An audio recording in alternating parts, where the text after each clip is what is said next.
Hello, lively later life family. Welcome back. It's good to be here. We're continuing our deep dive series, Sharp Mind, Bright Future.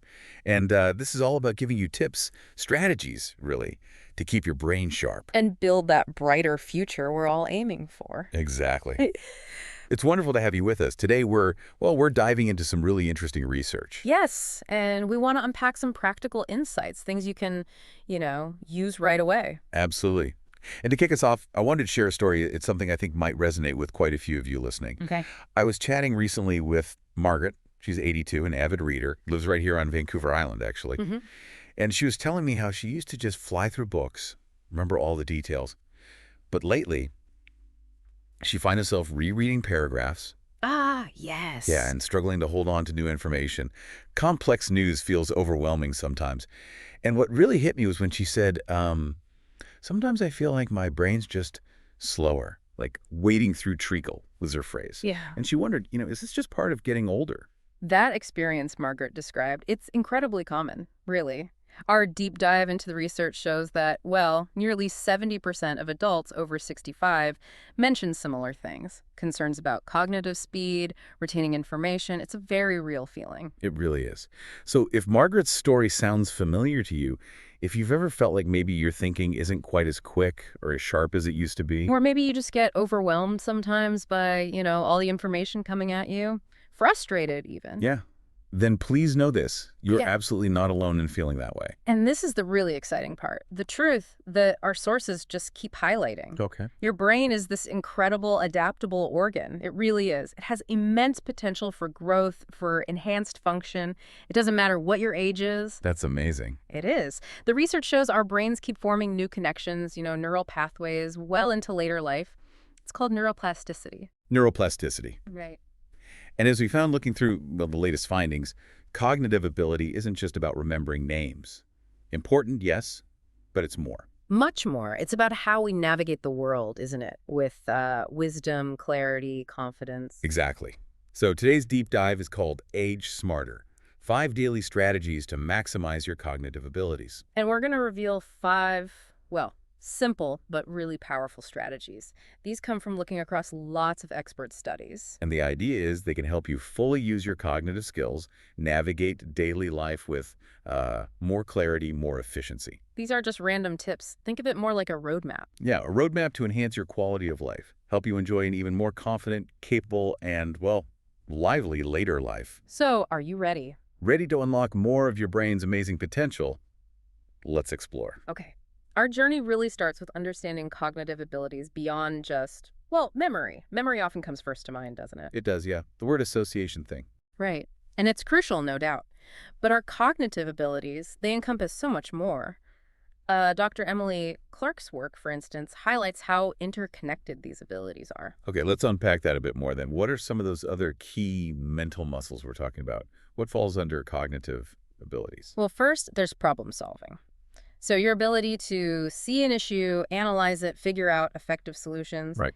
Then there's attention and focus. That's your capacity to concentrate on something specific while, importantly, filtering out distractions. And our sources really emphasize how vital this is today. Oh, definitely. Yeah. Like trying to follow a recipe when the grandkids are running around. Exactly like that. Or, figuring out a new bus route. Mm-hmm. And then we have decision making, evaluating options, making choices, big or small. Okay. Also, executive functioning. Now, that's a set of higher level skills, things like planning, organizing, getting tasks started, managing your time. So kind of like the brains manager? Right. That's a good way to put it.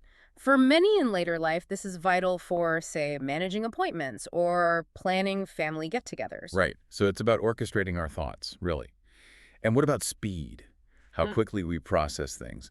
Margaret mentioned feeling slower. Yes, that's processing speed, how quickly you can take in information and respond. Now, it's true, some aspects might naturally slow a bit with age. That's noted in the research. Okay. But, and this is key, this doesn't automatically mean a decline in your overall cognitive function. Not at all. So what does it mean? It means we can adapt. We can use strategies, techniques to maximize what we have. Think of it like optimizing your own personal supercomputer. I love that. Optimizing your supercomputer. Exactly. True wisdom in later life It isn't about never forgetting something. It's about intelligently navigating life's complexities, with grace and with effective strategies based on evidence. Okay, that makes perfect sense. Which I think brings us neatly to our first strategy. This one directly addresses that feeling of being overwhelmed that Margaret mentioned. It's conquer complexity, the art of breaking it down. Yes. This tackles those tasks that can feel, well, paralyzing sometimes. Planning a trip, managing finances, organizing a big event. Things with lots of moving parts. Precisely. And this is where the power of chunking comes in.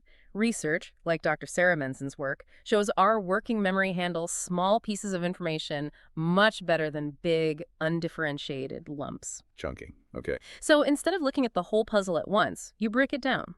Smaller, manageable steps. Give me an example, like the trip. Right. Instead of just plan trip, which is huge, you break it down. First, choose destination, then set budget, next, book flights, and so on, see? Yes. Okay. That immediately feels less daunting. Mhm. I can already feel the relief just thinking about a big task that way. It's like, okay, I just need to do this first. It really does help. And along with chunking, our sources highly recommend sequential thinking. Sequential thinking. It just means tackling tasks one step at a time.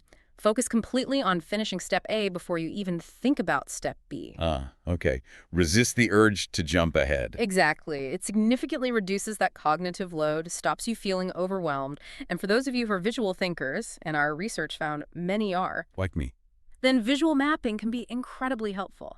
Use a whiteboard, a big piece of paper, even a simple mind map app. Visually organize your thoughts. Create a clear pathway. That sounds really effective. Yeah. So the principle here, if a task feels too big, is to ask yourself, okay, what's the very first tiny step I can take right now? That's it. That often builds momentum and just cuts down the anxiety. It's about making the start less intimidating. Makes sense. Okay, strategy number 2. This tackles something I think everyone struggles with. Oh, yes. Master your focus, taming the distraction monster. Because distractions are just everywhere today, aren't they? Yeah. Buzzing phones, noisy cafes, even just our own wandering minds.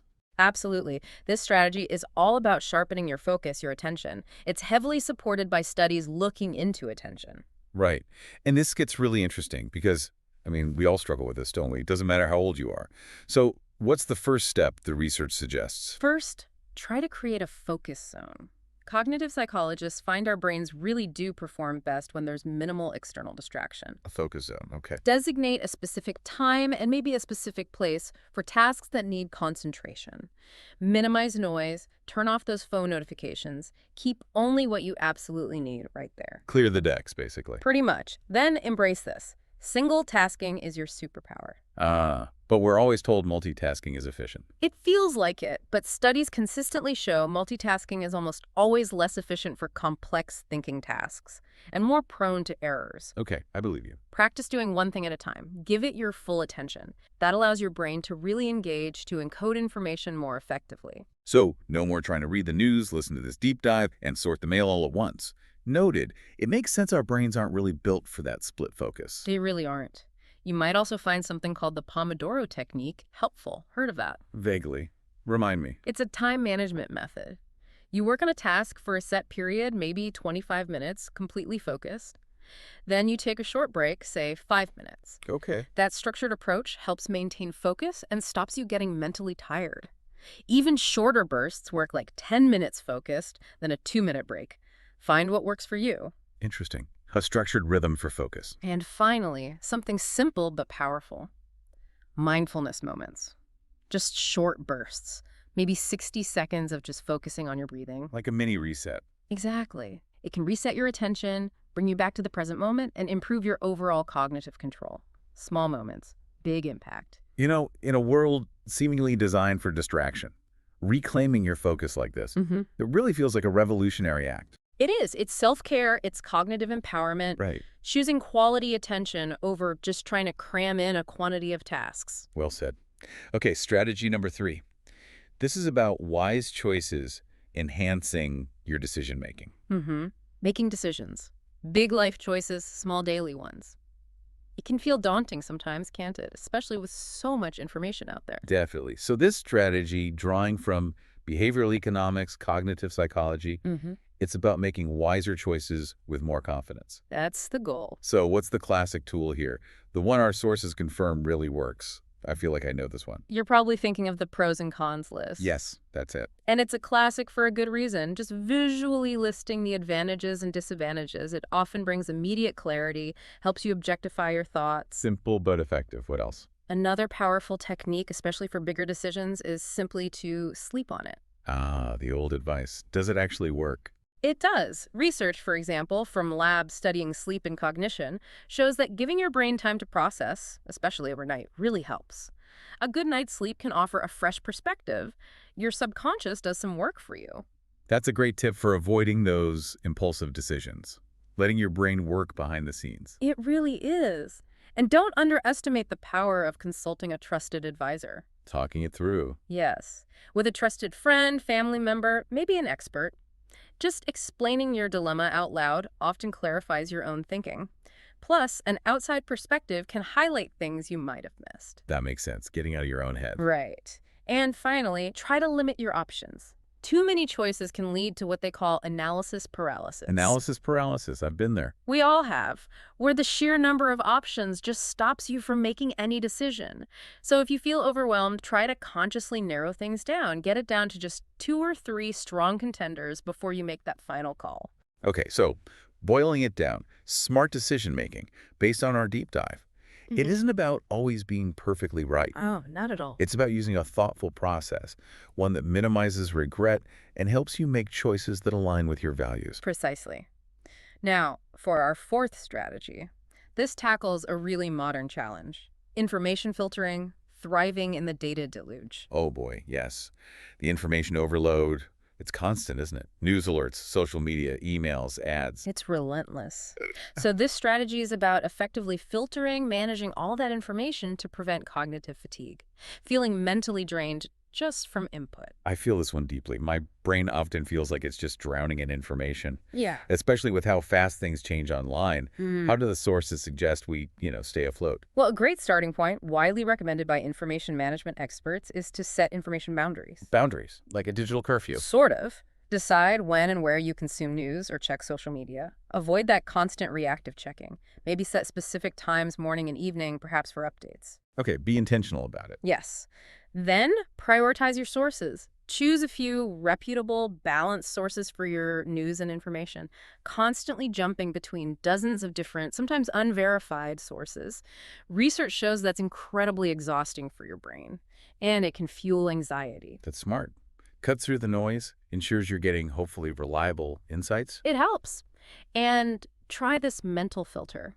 Focus on need to know versus nice to know. Need to know versus nice to know. Explain that. Before diving deep into an article or a news report, ask yourself, is this information truly necessary for my life, for my well-being right now, or is it just interesting? If it's just nice to know, maybe you just skim it, or save it for later when you have more bandwidth, or maybe you even decide not to consume it at all.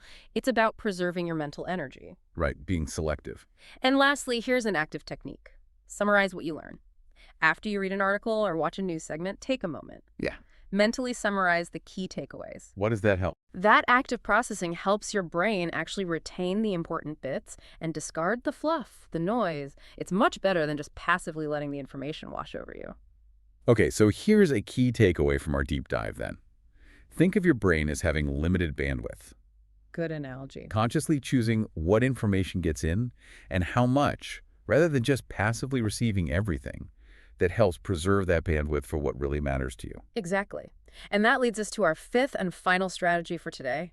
Daily brain agility exercises keep your mind nimble. Brain games. Well, yes and no. It's about incorporating daily exercises to maintain and enhance your overall brain agility. But importantly, our sources emphasize these go beyond just simple memory games. It's about engaging your brain in novel and challenging ways. Okay, I'm intrigued. What kind of activities are we talking about that the research shows genuinely boost agility? Not just, time fillers. Foundational is learning something new consistently. Studies on neuroplasticity consistently show that novelty learning something new creates new neural pathways. It strengthens existing ones. So what kind of new big things? Doesn't have to be. It could be a new hobby, sure. Or just a few words of a new language each week. A new cooking technique, even figuring out a new feature on your phone or computer counts. Okay, keep challenging the brain with novelty. Yes. Also, engage in strategic games, things like chess, checkers, bridge. Card games count. Absolutely, especially strategic ones like bridge. Even certain video games, when played thoughtfully, can significantly challenge your planning, your problem solving, your foresight. So board game nights are actually brain workouts. I love that. Makes evenings with friends even more beneficial, They definitely can be, and don't underestimate creative expression. like painting or writing. Exactly, or playing music, even just simple doodling. These activities stimulate different parts of your brain. They encourage flexible thinking, what's called divergent problem solving, finding multiple solutions to a problem. So it's not just for artistic people, it's a cognitive exercise. Precisely. And lastly, physical activity with coordination. Ah, the body-mind connection. Yes. Activities like dancing, tai chi, or even learning a new exercise routine that requires coordination, maybe throwing and catching a ball while stepping sideways. Yeah. That kind of thing challenges both your body and your brain. It requires simultaneous motor and cognitive engagement. Okay, so the key here, according to our findings, seems to be making these brain exercises enjoyable. That's crucial. Make it fun, not a chore. The more enjoyable and engaging it is for you, the more likely you are to stick with it consistently. And that's where you get those fantastic long-term cognitive benefits. Right, consistency is key. There you have it, lively later life friends. We've explored 5 powerful daily strategies, all backed by solid research, designed to help you maximize your cognitive abilities as you age. We covered a lot, from breaking down complex problems and mastering your focus, To making wiser decisions, filtering that flood of information. and keeping your brain agile with new challenges. These insights, these tools, they're really for cultivating a sharper, more confident mind. Remember, as our deep dive consistently shows, a brighter life really does begin with a clearer mind. That's a great way to put it. By actively engaging these strategies, you're not just, maintaining your brain health, you're actively enhancing it, making sure you can navigate every day with wisdom, clarity, and, well, joy. So after this deep dive into boosting your cognitive abilities, think about this. Which of these strategies are you most excited to try first? Which one really resonated? Or maybe you already have a personal trick, something you do to stay sharp that you found really works for you. We'd genuinely love to hear your thoughts and tips.